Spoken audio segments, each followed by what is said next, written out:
Good afternoon, everyone, and welcome to the afternoon session of the Montgomery County Council. This afternoon, we have a number of public hearings. We'll start with item 4 on our agenda, which is a public hearing on zoning text amendment 25-07, retail sales and service cannabis dispensary. This ZTA would prohibit licensed cannabis dispensaries within 100 feet of a lot with a residential use. A Planning, Housing, and Parks Committee work session will be scheduled for a later date. Those wishing to submit material for the council's consideration should do so by the close of business on June 26, 2025. As a reminder of our public hearing testimony guidelines, your comments must be limited to issues relevant to the public hearing topic for which you are testifying and are appropriate for a public meeting. You will hear a tone when your time is up, and we appreciate everyone abiding by their allotted time. For this public hearing, we have three members of the public here in person. We have the mayor of the town of Kensington, Tracy Furman, with us, Montgomery County Planning Board, Benjamin Berbert, Yes, Benjamin, thank you. And Reverend Leslie Westbrook is here. And if you want to come on down, and we'll have you.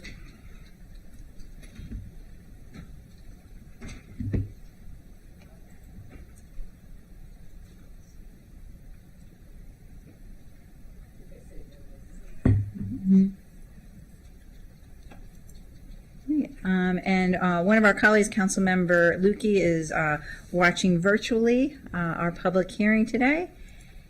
And as everyone gets situated, we'll start with Mayor Furman when you're ready.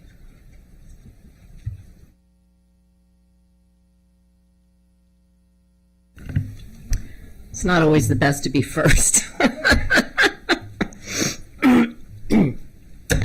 Good afternoon, Council President and Council members. I want to thank you all for allowing me to speak today on this topic. I'm Tracy Furman, the Mayor of the Town of Kensington. While the town has not publicly taken a position on ZTA 2507, the Town Council and I do share concerns which I will address in my testimony. What brings me here today is our first concern, and that is both the state and the county executive branch may be overlooking the language of state law that prohibits cannabis dispensaries within 500 feet of locations such as child care facilities, schools, libraries, parks, and places of worship. After the state issued a conditional state license was granted to the dispensary, we informed the state by a letter dated March 19th that 3 places of worship were overlooked or missed that are within 500 feet of the dispensary. The state referred to us to the county, which then deferred us back to the state. A second letter was sent on March 19th to the MCA Director Robinson, and we have yet to receive a response.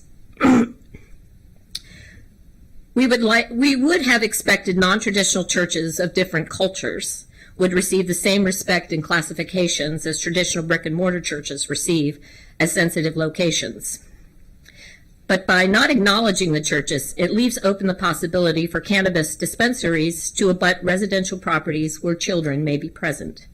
This scenario applies directly to a proposed dispensary in Kensington. Maryland law allows governments to mandate up to a 100-foot distance between cannabis dispensaries and residential zones. However, state law also stipulates that cannabis regulations cannot be stricter than those of alcohol.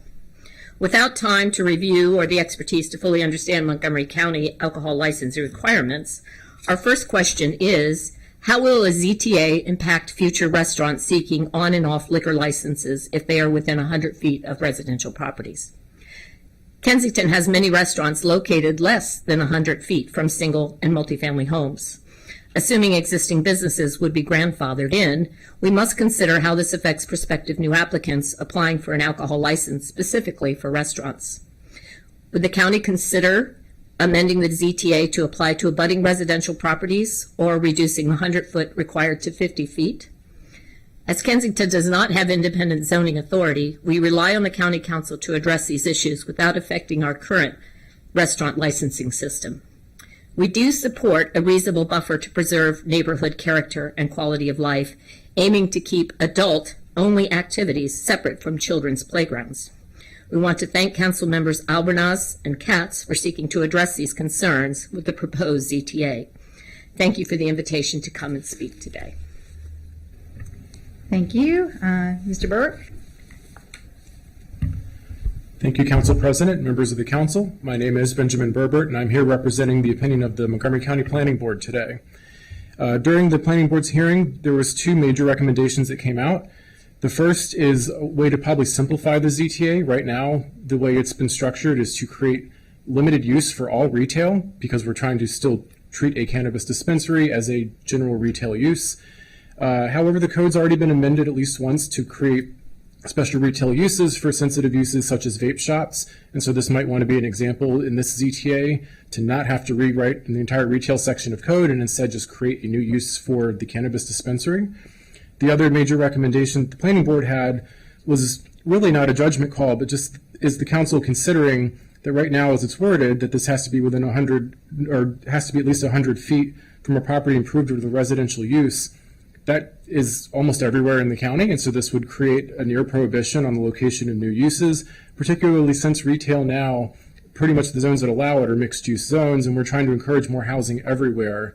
And again, that might be the intent of the council through this legislation. If it's not, the planning board just flags that you might want to consider alternatives when making that judgment as to whether it's 100 feet or all residential uses, and maybe there should be different treatment for different zones or different types of housing. The planning board also did a climate assessment with the ZTA as required by law and found that there really would be no discernible impacts on carbon emissions and sequestration or in resiliency and adaptive capacity or any relations to the actions of the Climate Action Plan. This really is a technical amendment that's affecting a subset of a very specific use, and it's very difficult to measure whether there really would be any impacts, particularly since most of the retail is already constructed or would be constructed and other users could just fill the space anyway. Thank you. Thank you so much. And next we have Reverend Leslie Westbrook. You have to press the button on your microphone. Mayor Furman can help you. Yep, there you go. Can you hear me now? Yes, we can. Okay, good. Well, I'm glad to see you all live. I've certainly seen your names and so forth. I've been in my home for 31 years, so I know about you, but I've never met you. So thank you for having me today. My name is Reverend Dr. Leslie Westbrook. I am a Unitarian Universalist minister, fully ordained, and I also hold a doctorate in clinical social work. My first memory as a child at 2 years of age was walking down a Kensington street holding my big brother's hand because it was icy. So I have a lot of personal feelings and memories of this city, this town. I'm here to give testimony regarding the marijuana dispensary now projected to be sited on University Boulevard in Kensington, less than 100 feet from my home. Over 200 people petitioned the relevant government agencies to disallow the dispensary at that location when they learned of the plan. I only learned of the plan in late spring. The projected dispensary would fully abut my backyard and be 30 feet from my bedroom window. I urge you to pass a zoning ordinance to establish what I thought was 100 feet being considered between dispensaries and areas zoned as residential use as soon as possible. They are presently in my backyard at 6:15 in the morning working on that building. It wakes me up. The dispensary immediately abuts my residence. The ordinance needs to be passed by the City Council this month so that the dispensary cannot proceed. I'm asking for fairness. The facility they wish to use has 2 old bank drive-through windows that I have just this morning been informed they intend to use, and those drive-throughs come right up to the fence that borders my house. We're concerned, my neighbors are and I, about the noise of these drive-throughs. The bank that was there closed at 5. This dispensary, I've been told, will close maybe at 9 in the evening. Since cannabis is illegal at the federal level, this is my second point, under the Controlled Substance Act, financial institutions are subject to criminal prosecution for their involvement with cannabis-related businesses. Therefore, the dispensary will only have cash transactions. Armed guards will be required, and there will be no regulation of their training. Insurance companies are also hesitant to provide coverage to dispensaries, primarily due to the ongoing federal illegality of cannabis and the danger of robberies. I am only going down this far on this if I could. If an insurance company will not take the risk, why should I? Number 3, our neighborhood has children and adolescents who would be exposed to easy access and exposed to persons driving through our neighborhood looking for parking to be customers of the dispensary. Reverend, if you could wrap up, and you can always email your testimony to us. Okay, all right, I'm just going to say, and then number 4 was about home values. As a senior citizen who sees my home as a major part of my retirement resources and plan, this is deeply disturbing. Everyone in our neighborhood is concerned about their home values. So there's 4 reasons. This is it: noise, crime, children, and housing values.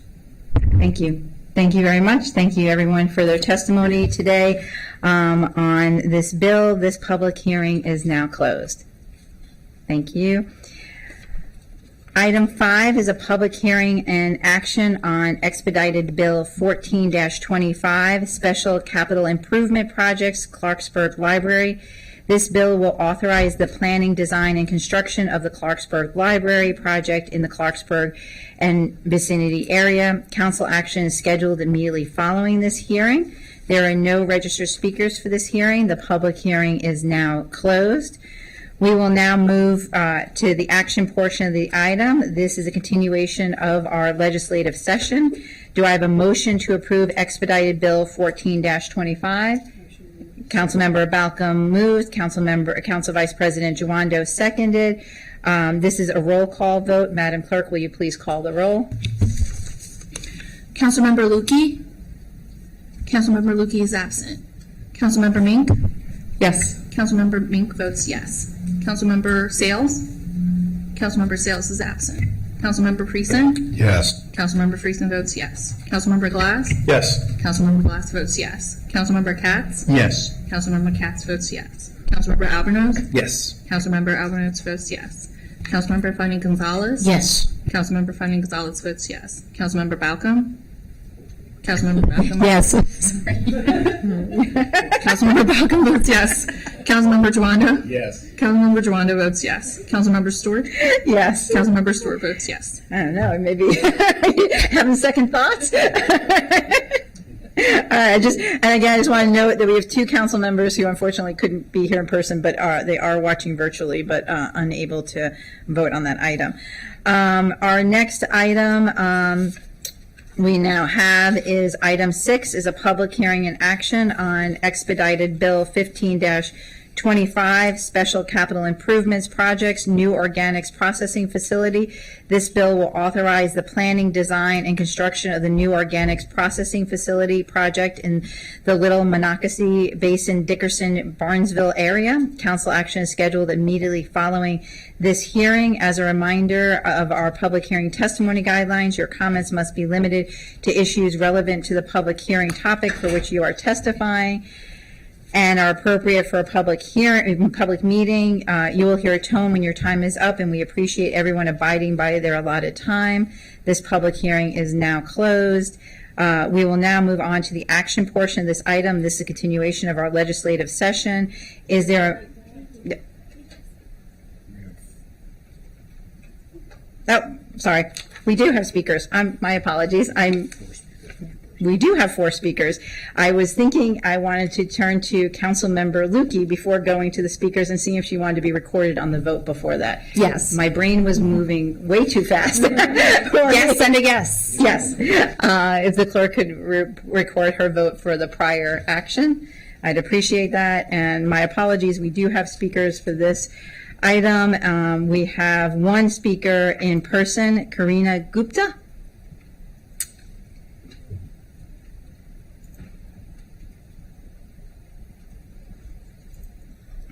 right, Ms. Gupta, whenever you are ready, you're good to go.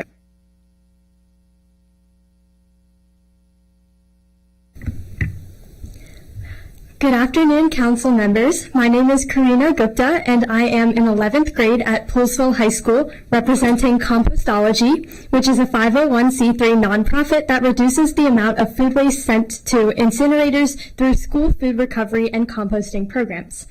Almost a quarter of landfills in the United States are composed of food waste, from apple cores to half-eaten sandwiches to the tons of unopened food that gets dumped in the trash after every school lunch period. When this waste breaks down in the landfills, it produces greenhouse gases which greatly contribute to climate change. From this angle, Montgomery County school lunch periods are mass-scale factories that directly contribute to global warming. The scope of this issue is astounding. We've estimated that this food waste adds up to 420,000 pounds per year just from Montgomery County Public Schools. This fills up 27,000 trash bags every year. The amount of carbon dioxide released from schools' food waste is the same as burning 250,000 tons of coal. Personally, I have spoken with so many students and staff members across the nation. The message is clear. Youth and adults alike are tremendously worried for the future of this world. We are already seeing the horrific impacts of climate change, and lack of action will only make it worse. When surveying school administrations, principals say that they want to start composting programs in their schools as the environmental benefits, student leadership developments, and educational opportunities are so clear. When students, teachers, and valuable members of the county feel that the system can't fulfill its fundamental purpose of preparing them for the future, that's a system that's broken. One main reason that Montgomery County Public Schools has not funded composting is because there is no government-run composting facility in Montgomery County with enough capacity to support all of the food waste from all the schools. With the ability to compost our schools' food scraps within Montgomery County Public Schools has previously expressed its belief in a greater return on its possible investment in countywide school compost programs. Not only would this reduce Montgomery County's carbon footprint, it would also teach students across the county the importance of sustainability and ways that they can adopt sustainable lifestyles going forward, empowering the next generation of leaders, scholars, and innovators to make choices in support of our environment. The county must pass Bill 1525 so that we can do our part to save our planet. Thank you. Thank you so much, Ms. Gupta. Next, we have three virtual participants for the public hearing. First is Ms. Caroline Taylor. Well, I have to say that's a tough act to follow. Yes. Cheers, Ms. Gupta, and for Poolesville's Global Ecology Program. I am Caroline Taylor. I am here today to give strong support for this bill and for this initiative. I serve on behalf of MCA on the County Zero Waste Task Force, and one of our chief recommendations was to advance diverting our food scraps to organic composting. I also want to say that we support our colleagues at Sugarloaf Citizens Association as they negotiate an appropriate agreement to move this initiative forward with Montgomery County.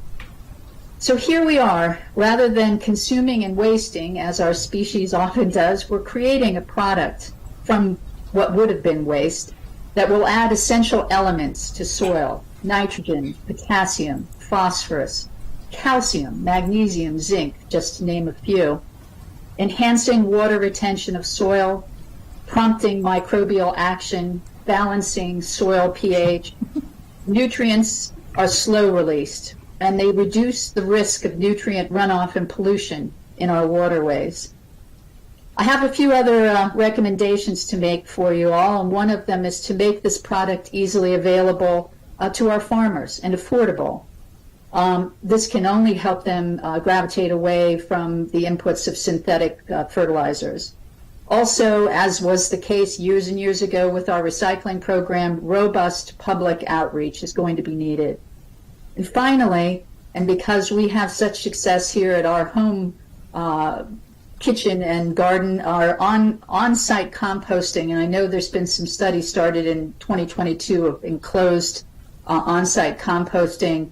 I think if there's a way to incentivize that, it will also help.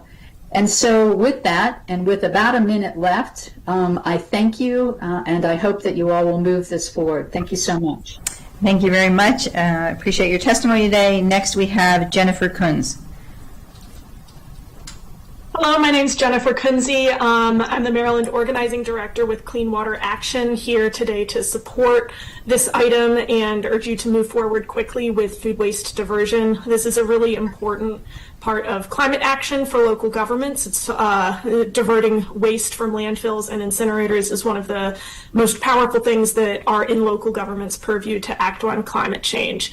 As you heard from the prior speaker, wasted food going into incinerators or landfills causes a significant amount of greenhouse gas emissions, and especially as Montgomery County looks toward finally closing down the incinerator, hopefully on a near-term timeline, making sure that wasted food is out of the waste stream is going to be very important.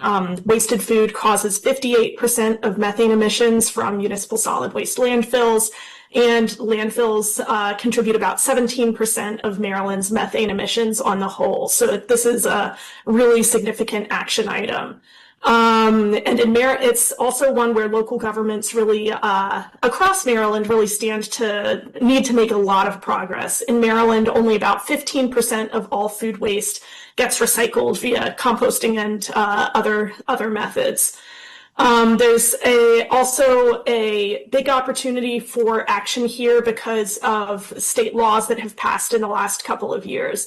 In 2021, we worked hard to pass HB 264, which requires that large food waste generators producing 1 ton of food waste a week or more are required to divert that from the waste stream and into recycling, into composting, if there is a facility within a nearby radius of their location with the capacity to take that waste. And so by constructing this project, it will make that law that we passed in 2021 more effective by adding to the state's collective capacity to compost wasted food. And there's quite a lot of room for progress. There are only 6 compost facilities permitted by MDE to handle food scraps currently operating, and none in Montgomery County. So this is very important. And finally, Clean Water Action supports the Sugarloaf Citizens Association's demands around committing, along with approving this project, committing to a near-term timeline deadline for closing the Dickerson incinerator. It's time for action on this issue, and we hope that the council will make sure that that action gets taken. Thank you. Thank you. Our last speaker on this is Constance Gallagher. Hi, good afternoon, everybody. I actually go by Connie. Thank you for taking the time to talk to all of us. I'm a member of the Board of Directors for Sugarloaf Citizens Association, and I speak on behalf today of SCA. We're pleased to support the legislation. Composting food scraps is a critical component of reducing the volume of waste in Montgomery County that currently gets burned. As you know, food waste makes up almost 20% of the county's garbage. Diverting this waste over time to a compost facility puts it to good use, in essence, recycling it. As you also know, SCA has some oversight over operations of the existing yard trim compost facility in Dickerson, the intended destination for the food scraps. We are pleased to be part of this well-managed facility, its mission, and its useful and very popular product, Leaf Grill.